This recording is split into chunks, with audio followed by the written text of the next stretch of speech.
मिरु थुनलाइ आफादनि आरो क'क्राझार जिल्ला बर' थुनलाइ आफादनि जथुम्माया 23 तारिख, 24 तारिख, 25 तारिख आरो 26 तारिखनिफ्राय जानो गोनां तारिख लाखानाय जाहैबाय। दा दिनैहाय 23 तारिख जाहैबाय। दिनै सेथि क'क्राझार जिल्लानि बर' थुनलाइ आफादनि मानगोनां आफादगिरि बानेस्वर बसुमतारिया जिल्लानि फिरफिलाखौ बिर होजेनगोन पाटगाव हाइ स्कुलनि गेवलां फोथारावहाय। बेनिखायनो बयबो क'क्राझार डिस्ट्रिक्टनि मानगोनां प्राइमारि साहित्य सभानि आफादगिरि नेहाथारिजों लोगोसे माखासे डेलिगेट बिथांमोनहा दिनै बे फैलाव फोथारावहाय ज' जाफैबाय। दिनैहाय फिरफिलाखौ दिखांगोन मानगोनां बानेस्वर बसुमतारि आरो लोगोसे बर' साहित्यनि जानानै रुंसारि जालांनाय माखासे सुबुंफोरनि जिउखौ मान बावगोन मानगोनां लेङाइ आफादगिरि बिथाङा दिनै बहाय बयबो ज' जाबाय। बोथोरा गुसुथार, अखा हादोंमोन सेथि जागायनाय 22 तारिखनि मोनायावहाय। दा दिनैहाय डेलिगेट मिटिंआबो जाबाय। नै दा डेलिगेट मिटिंआ रानिं जागासिनो दं। मानगोनां बिबानगिरि नोंथांमोन आरो फोसाव बिजिरनि मावसोमफारिया आङो गिबियावनो दिनै बे जथुम्मायाव क'क्राझार जिल्ला बर' थुनलाइ आफादनि जानानै नोंथांमोनखौ मान बावनाय आरो सिबिनाय हामलायनाय हरग्रोनाय जाबाय। हाबाफारि बादियै दिनै जोङो थान्दै मेल जुथुमगोन। बे थान्दै मेलखौ आङो नोंथांमोननि बयनिबो मददजों आं बे थान्दै मेलखौ खुंफुंनो थाखाय आखायाव लानाय जाबाय।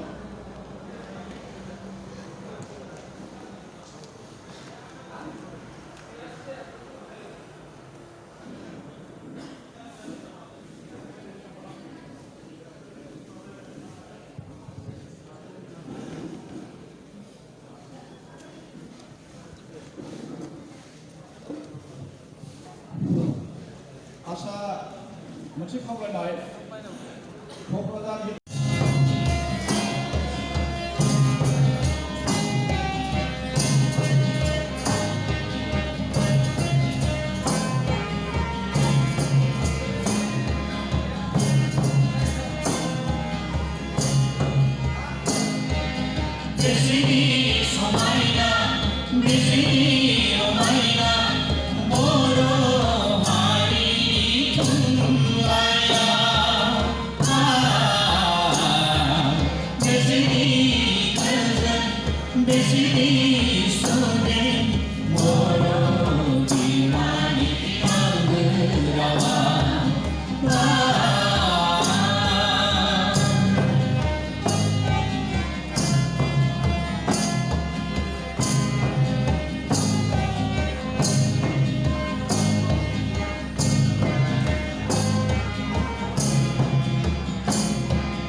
बियो बर' रायजोनि न'खर जानाय न'खरखौ दिन्थिफुंनाय। बेवहाय जेखाइ खबाइ हासिब सेन हासिनि नानानथा जों बर'फ्रा जेरैहाय रायजो जानायाव बाहायो बे गासै मुवाफोरखौ दिन्थिफुंनाय।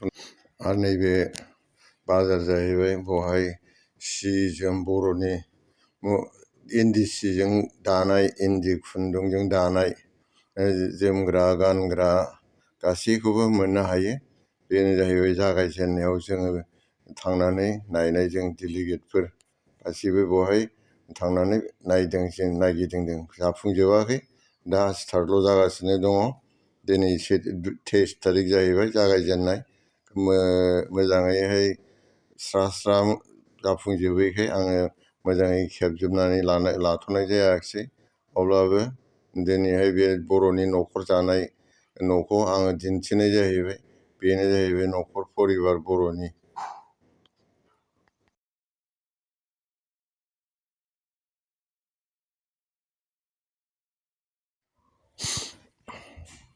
बेवहाय सौरा दङ आरो इसिं दङ अखं दङ बाथौ दङ बाख्रि दङ। बेनिफ्राय ओंखाम संग्रा दङ। जों बर'फ्रा जेरैहाय इसिं अखं दोनो ओमफ्राय सौरा न' दोनो बायह्रा मानसि फैब्ला जिरायथ'नो उन्दुनो थाखायहाय। बेबायदिनो बाख्रिफोराव माइ दोनो बाख्रि नागारावहाय जोंना मा दोनो सेन जेखाइ खबाइ दोनो। ओमफ्राय बेबायदिनो बाख्रिनि जिङावहाय सेरावहाय मा दोनो जोङो नांगाल जुंगाल दोनो। बिदिनो दाउ गग्रा थायो अमा गग्रा थायो आरो बेदिनो दैखर थायो।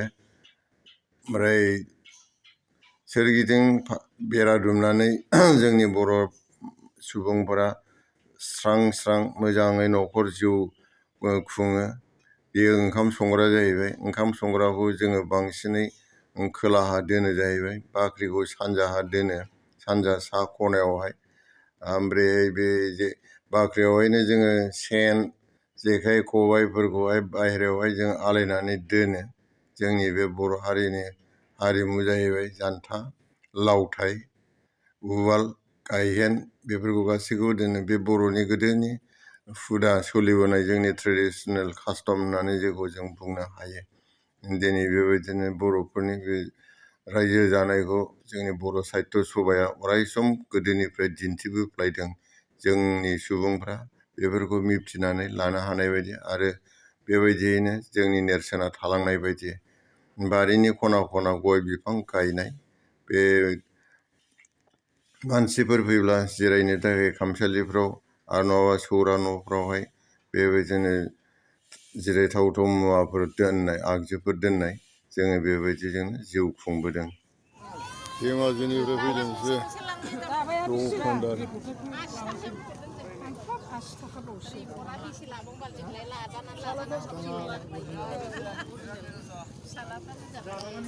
सिफुङालाय बेसेबां सिफुङा जरायाव?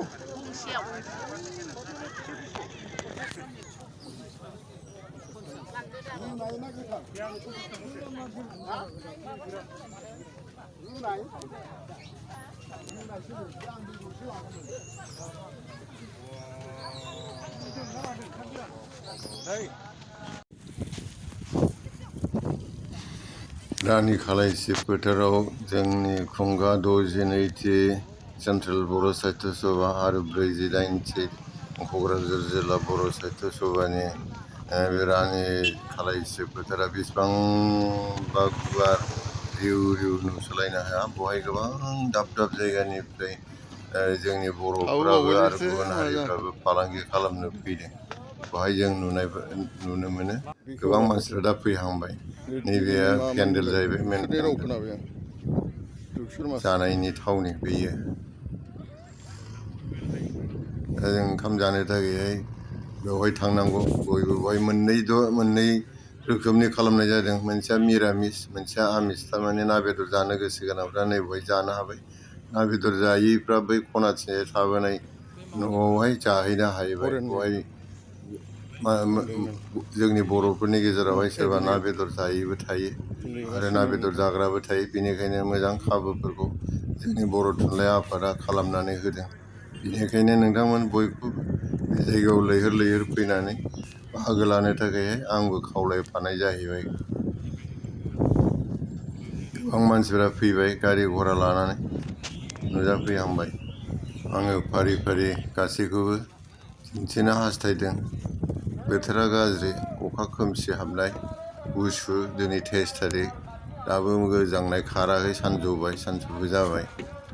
अब्लाबो गुसुयैनो दंगासिनो दं। 22 थारिख मोनायाव अखा हाबाय। गासैबो रानि खालायस्रि फोथार, रिन्दाव रिन्दाव, रिउ रिउ, बेसेबांबा गुवार, नोंथांमोनहा फैनानै नायफैनो हागोन आरो बर' थुनलाइनो थुलुंगा होनो हागोन। जों बयबो बर'फ्रा थुनलाइयाव बाहागो लानायाबो मोजां। मानोना थुनलाइ नङाब्ला जोङो बे जोंनि राव हारिमुखौ रैखाथि होनो हानाय गोब्राब। नैबेवहाय माखासे सुबुंफोरनि सावगारिफोरखौ दिन्थिनाय जाहैदों। बिथांमोनहा लेखा लिरगिरिफोर आरो थुनलाइ बान्था मोनगिरिफोर। गोबां जोंनि बर'फोरावहाय दिनैहाय दावगालांबाय लिरनायावबो। बिजाब लिरनानै, खन्थाइ लिरनानै, सल' लिरनानै, रायथाइ लिरनानै बिथांमोनहा गावखौनो गोजोमो। बेनिखायनो मोजां लिरगिरिफोरनो जोंनि थुनलाइ आफादा बान्थाबो होनाय जाहैयो। दिनै 25 थारिखआवहायबो बेबायदिनो लिरगिरि बिथांमोननो बान्थाखौ होनो आखायाव लादों। बेनिखायनो बयबो फरायनाय आरो लिरनायावहाय गोसो होनो आरो गावनि राव हारिमुखौ रैखाथि होनो थाखायहाय बयबो जोंनि बर'फ्रा नाजागासिनो दङ। बिसोरो बेबायदिनो गावसोरनि फरायनाय आरो लिरनायावहाय गोजोमनायखाय मान बान्थाबो मोननो हाबाय। बिथांमोननि गेजेरावहाय गोबांफ्रा बान्था मोनगिरिफोर दङ। दा बेबायदियैनो गोदान गोदान लिरगिरिफोरबो ओंखारनो गोनां दङ, ओंखारबोगासिनोबो दङ। मानसि लिरनायावहाय लेखा गोरों आरो रोङैनि खोथा गैया। बयबो गावनि सान्थौफोरजों, मोजां साननाय गियानफोरजों लिरगिरिफोरबो दङ। बिनि थाखायनो जोङो बयबो लिरनायावहाय आरो फरायनायावहाय बाहागो लानांगौ। लिरनायखौ फरायनांगौबो, जाहाथे लिरग्राफ्रा थुलुंगा मोननो हानाय बायदि। दिनैहाय आंनि भिडिअखौ एसेयावनो फोजोबबाय। गोजोन्थों। साबस्क्राइब खालाम।